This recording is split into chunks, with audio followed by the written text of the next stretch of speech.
எல்லோருக்கும் வணக்கம். இப்போ பார்த்தீங்கன்னா வாழைக்கருவாடு வாங்கி வந்திருக்கேன். ஒரு 3 பாக்கெட் வாங்கி வந்திருக்கேன்.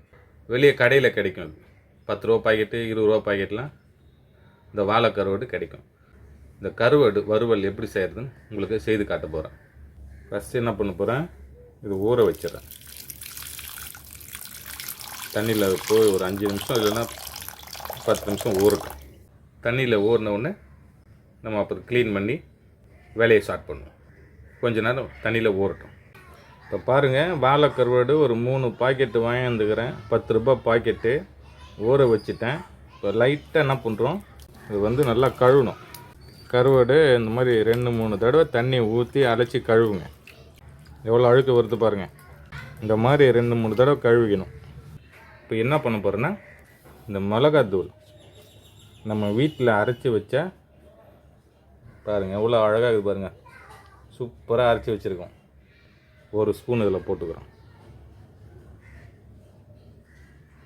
கொஞ்சம் வேணுன்னா கூட இந்த ஸ்பூன் அரை ஸ்பூனு போட்டுக்கோங்க. ஒரு 1.5 ஸ்பூனு போட்டுக்கிறோம். அப்புறம் என்ன பண்ணுவோம், கருவேட்டில் ஆல்ரெடி உப்பு இருக்குதுன்னு சொல்லுவாங்க. சும்மா ஒரு டேஸ்ட்டுக்கு என்ன, நம்ம கழுவிட்டோம்ல, அதில் உப்பு போனாலும் போயிருக்கும். ஒரே ஒரு அரை ஸ்பூனு போட்டு மிக்ஸ் பண்ணுவோம்.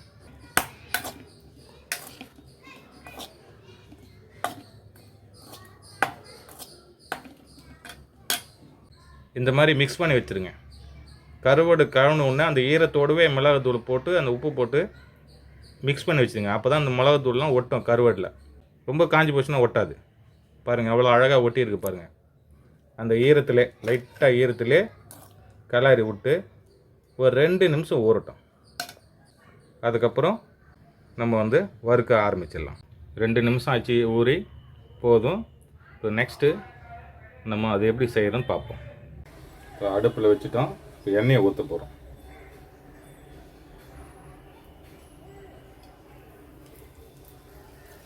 எண்ணெய் தேவையான அளவு ஊற்றுங்க. எண்ணெயிலே தான் வேகணும். தண்ணியெலாம் சேர்க்கவே கூடாது கருவாடுக்கெலாம். பாருங்கள், கருவாடெல்லாம் நல்லா ஓரம் தள்ளிட்டு சென்டரில் எண்ணெயை ஊற்றிடணும். இந்த மாதிரி சென்டரில் ஊற்றோன்னே எண்ணெய் நல்லா கொதிக்குது பாருங்கள். இப்போ சென்டரில் தள்ளி விடுங்க.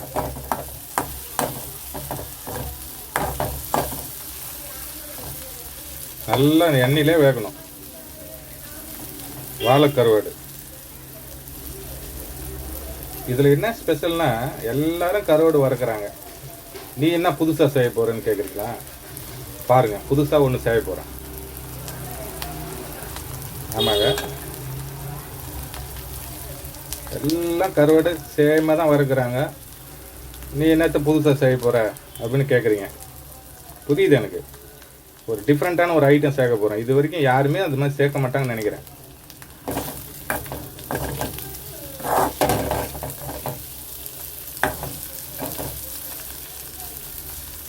எல்லாரும் இதே மாதிரி தான் செய்வாங்க. ப்ளைனாக செய்து வறுத்து வச்சுருவாங்க. இது கூட ஒரு மெட்டீரியல் சேர்க்க போகிறேன்.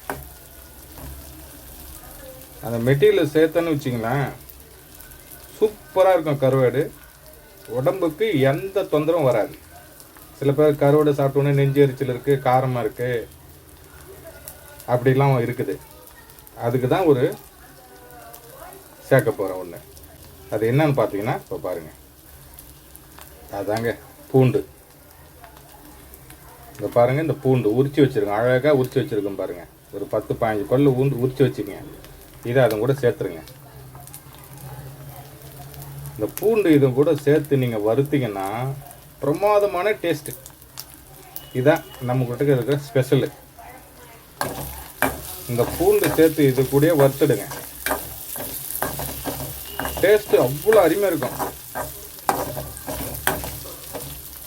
இது வரைக்கும் யாரும் இந்த மாதிரிலாம் வறுக்க மாட்டாங்க. இன்ட்ரெஸ்ட் எடுத்து வறுக்க மாட்டாங்க. பாருங்கள், இந்த பூண்டு இதில் சேர்த்த உடனே கலர் பாருங்கள் எப்படி இருக்குது. அந்த வாசனையும், பூண்டு வாசனையும் அதில் இறங்கும் கருவாட்டில்.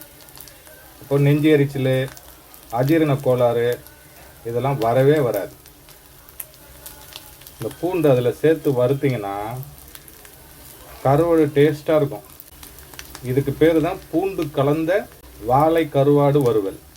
இந்த மாதிரி யாருமே வறுத்து கொடுத்துருக்க மாட்டாங்க உங்களுக்கு. சாப்பிட்டு பார்த்து லைக் பண்ணுங்கள், கமெண்ட்ஸ் பண்ணுங்கள். சப்ஸ்கிரைப் பண்ணுங்கள், மறந்துட போகிறீங்க. மீடியமான தீயில் வச்சுக்கணும், ரொம்ப தீயை அடிக்கக்கூடாது. அப்படியே மீடியமான தீயிலே வேகணும் அந்த கருவாடு. பாருங்கள் அவ்வளோ அழகாக வந்துக்க பாருங்க. 1.5 ஸ்பூன் மிளகாய் போட்டிருக்கேன், கொஞ்சமாக சால்ட்டு போட்டிருக்கேன், அவ்வளோதான், வேறு ஒன்றுமே இல்லை. இது நீங்கள் ரசம் சாதத்துக்கு, சாம்பார் சாதத்துக்கு வச்சு சாப்பிட்டீங்கன்னு வச்சுங்களேன், சாப்பாடு இறங்கிட்டே இருக்கும். கருவாடு வந்து இந்த தயிருக்கு, இந்த மோர் ஐட்டத்தில் வச்சு சாப்பிடாதுங்க, அலர்ஜி வரும்னு சொல்லுவாங்க. சரியா? இந்த மீன் கருவாடு மட்டும் தயிரில் மோரில் சேர்த்து சாப்பிடாதுங்க. ரசம் சாதம் சாம்பார் சாதத்துக்கு மட்டும்தான் சாப்பிட்ணும். பாருங்கள், இல்லைன்னா வெறும் பழுது, வெறும் தண்ணி சோறு, பழைய சோறுன்னு சொல்லுவாங்கள்ல, அதில் தயிர் மோர் எதுவுமே சேர்க்கக்கூடாது. அப்படி இருக்கும்போது இதை சாப்பிட்லாம், செம்ம டேஸ்ட்டு. இன்னொன்று சேர்க்க போகிறோம் பாருங்கள், ஃபைனல் டச்சு, கருவேப்பிலை போடுங்க. அவ்வளோதாங்க, இந்த கருவேப்பிலை வாசனையும் அதில் இறங்கும். ஃபைனலாக அந்த சூட்டிலே கருவேப்பிலை வெந்துடும்.